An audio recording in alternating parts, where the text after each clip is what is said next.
Hi friends, అందరూ నమస్తే. అనిషివేట్ the rate of YouTube ఛానల్కి స్వాగతం. నేను మీ కేఎస్ వరప్రసాదను. నేను మీకు ఈరోజు ఈ వీడియోలో స్నేహం అనేది ఎలా ఉంటే మంచిది అనేది ఒక చిన్న కథానిక రూపంలో నా విశ్లేషణగా తెలుపుతాను. అదేమిటంటే, ఒక చిన్న ఊరిలో సాయి, కృష్ణ అనేవారు ఇరువురు పేర్లు అయ్యి, ఒకతని పేరు సాయి, ఇంకొతని పేరు కృష్ణ. వీరిద్దరూ ఎంతో స్నేహం. ఎలా అంటే, వీరు తినేవి ఒకరికొకరు మార్చుకోవడం, ఒకరికొకరు అన్నీ మార్చుకొని తిని ఎంతో స్నేహంగా ఉంటారు. కలిసి హోంవర్క్ చేసుకుంటారు. అంతా వీళ్ళు చాలా ఆదర్శంగా ఉంటారు. కానీ నిదానంగా ఈ కృష్ణ అనే స్నేహితుడి మైండ్ అనేది కొద్దిగా పెద్ద అయ్యే కొద్దీ అతనిలో కొద్దిగా మార్పులు అనేది ప్రారంభమయ్యి ఈ సాయి అనే అతనికి కొద్దిగా ఇబ్బందులు కలుగుతుంటాయి. అవి ఏమిటంటే, ఈ సాయి తనకున్న ఫోన్ అనేది చనువు మీద తనకి కృష్ణకి ఇచ్చినప్పుడు తను ఆ పని మీద ఈ పని మీద అటు పక్కకి వెళ్ళినప్పుడు తను ఫోన్పేల నుండి డబ్బులు వేరే వాళ్ళకి చెప్పకుండా కొద్దిగా వాడుకోవడం, అలాగే ఈయన మెసేజ్ పెట్టినట్లుగా వేరే ఫ్రెండ్స్కి ఈయన మెసేజ్ పెట్టడం, ఇలా ఈయన ఫోన్ నుంచి వేరే వాళ్ళకి కాల్ చేయడం, ఇలా రకరకాలు చేస్తుంటాడు కృష్ణ అనే అతను చేస్తుంటాడు. పెద్దగా వాటి గురించి పట్టించుకోడు. కానీ ఇవి కొద్దిగా సున్నితంగా ఉండే సాయి అనే అతనికి కొద్దిగా ఇబ్బంది కలిగి అతను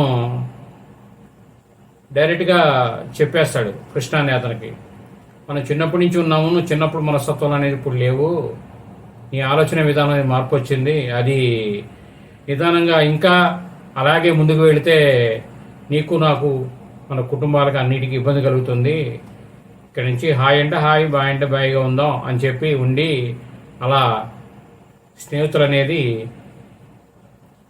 విడిపోయారు. ఈ కథ సారాంశంగా ఆలోచించుకుంటే, స్నేహం అనేది మితంగా ఉండాలి, సరిపడా ఉండాలి.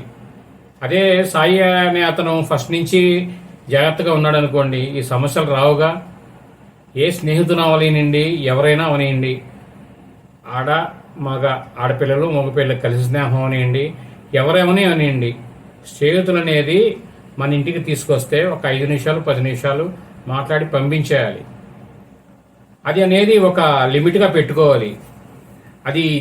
దానివలన మనకి భవిష్యత్తులో ఎన్నో సమస్యలు వస్తాయి. కాబట్టి స్నేహం చేయడం గొప్పదే. ప్రపంచంలో స్నేహం అనేది చాలా గొప్పదే. కానీ దానిలో ఇబ్బంది పడేవారు ఎంతో మంది ఉన్నారు. ఇప్పుడు అంత అమితంగా ఇద్దరు ఒకరికొకరు స్నేహంగా ఉండి విడిపోవడం అనేది వాళ్ళకి మానసికంగా ఇబ్బందిగా ఉంటుంది. సున్నితంగా ఉండేవారికి అది ఇబ్బందిగా ఉంటుంది. రూఢీ మెంటాలిటీగా ఉన్న వాళ్ళకి బాధే ఉండదు. అలాగే మన సమాజంలో ఇప్పుడు ఆడవారు అవనియండి, మగవారు అవనియండి, ఏదైనా సరే స్నేహాన్ని మితంగా ఉంచుకొని ముందుకు వెళితే ఏ ఇబ్బందులు అనేవి ఉండవు, నష్టాలు అనేవి ఉండవు, ఇబ్బందులు అనేవి ఉండవు, ఎవరి భవిష్యత్తుకు ఆటంకాలు కూడా కలగవు.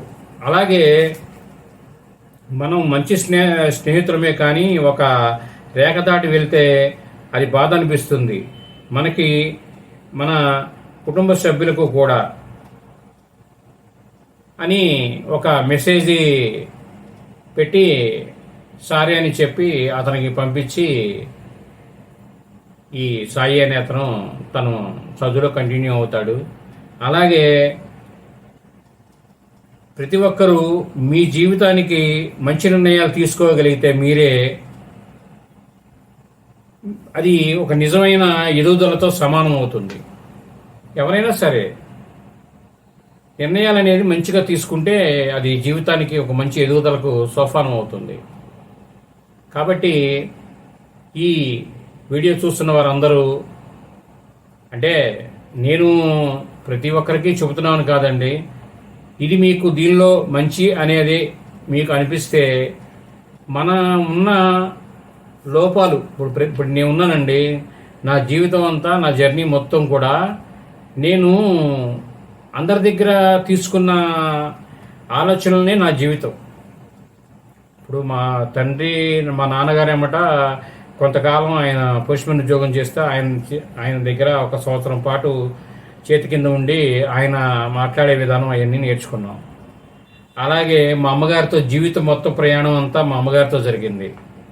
ఆమె మనుషులతో ఎలా మాట్లాడాలి, ఎలా ఉండాలి, మంచితంగా ఎలా ఉండాలి, ఏది మంచి ఏది చెడు అనేది ఆమె నేర్పారు. అలాగే ఇప్పుడు నా వ్యాపార అనుభవాలు కానీ, నా మిగిలిన అనుభవాలన్నీ కూడా నేను నా వ్యాపార జర్నీలో నాతో పాటు ప్రయాణించిన వారు, నా కస్టమర్లు, వీరందరి నుంచి నేను సేకరించినవి అన్ని వివరాలన్నీ మీకు చెప్తున్నాను.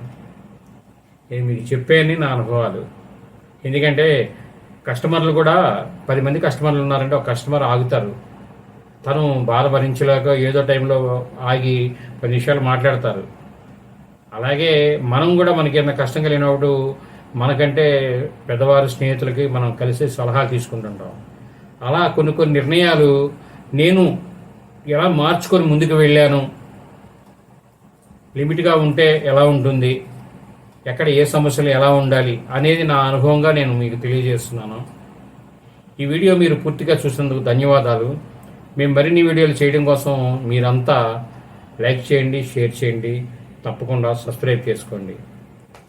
మా అరుణ్ శివ యూట్యూబ్ ఛానల్ ని కంటెంట్ని నమ్మి మీరందరూ ఇప్పుడు 125 సబ్స్క్రైబర్స్ దాకా దాటారండి.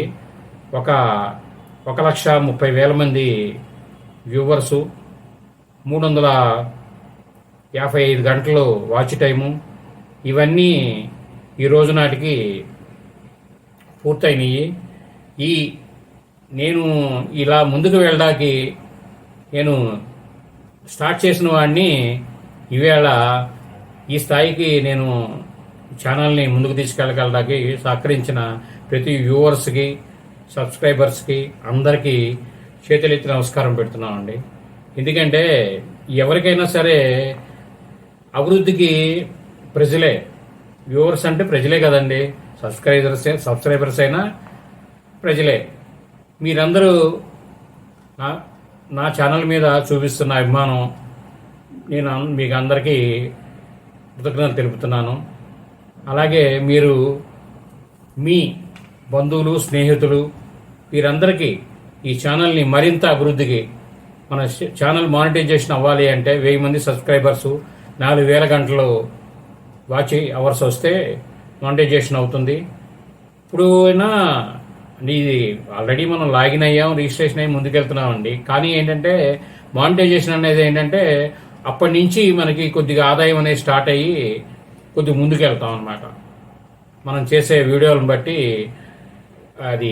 అదేం భారీగా ఉండదండి. మనకు వచ్చే 100 రూపాయల్లో 55 రూపాయలు మనకి ఇచ్చి 45 రూపాయలు ట్యాక్సుల రూపంలో అమెరికా గవర్నమెంట్కి అనేది వెళ్తుంది.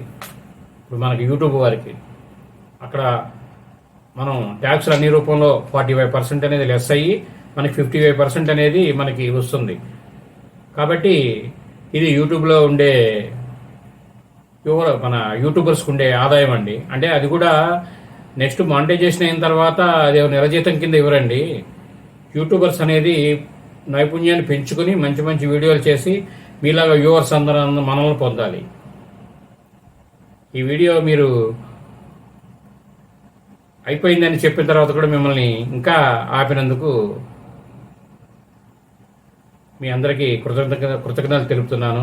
Thank you. Be happy.